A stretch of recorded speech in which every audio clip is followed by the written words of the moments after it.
Right, what do you know about knowledge? What I know about knowledge is always changing, and I think one of the things that's interesting is the foundations for knowledge shift. So I thought knowledge was in books until I went to Australia when I realised knowledge was in the land, and it was in experience, and it was in practice, and it was in stuff. It was partly to do with the built environment. So Melbourne, I went into RMIT, which is a place where there's designers and architects, but the actual built space was a form of knowledge making about what could happen. And that made me think. And then I went into the National Art Museum in Canberra and went to a very big exhibition of Indigenous art in which the knowledge of Australia was contained within the images. But the images were taken out of the land, and I realised the land was where the knowledge was.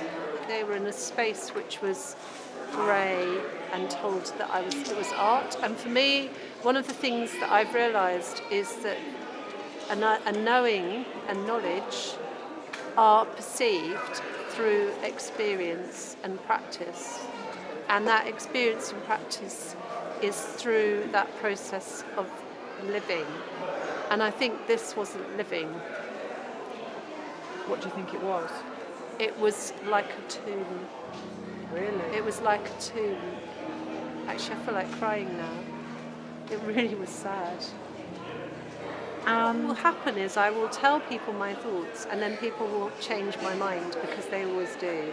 So musicians are really interesting because they play and then they learn through playing, and that's where the knowledge is, the playing the music. So they also said that research was their practice because they're researching. So I guess it's always changing. It feels really scary.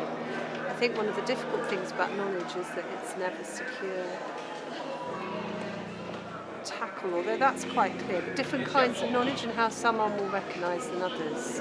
I think it was in the park, we were talking about ethnography and poetry, and I suppose that there are more opaque sorts of knowledge which are seen as less valuable, partly because they're to do with someone living in a place a long time and knowing a place, say, and that's taken for granted knowledge, or somebody who's quite quiet about building up knowledge that's interior, who don't perform knowledge. I think what bothers me is that a lot of people, like academics, put knowledge into articles and books and think that that shows it's wise.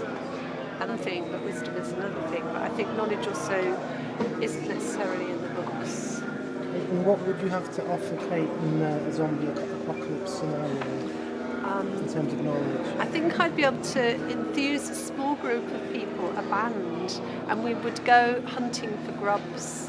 And I'd be really good at the enthusiastic part, but I'd need to be carried by my band. To listen more closely, I think they have to think what they can usefully do, especially in the zombie scenario. And I think there are things here that are still quite interesting and strange, like, brain imaging. And so I think there are things to be learned from universities, but it's all about where the knowledge is constructed and where it's situated. And I think they need to be a bit more diffuse and porous and let more things into the university and be a bit leaky about knowledge. Perfect. Here we are.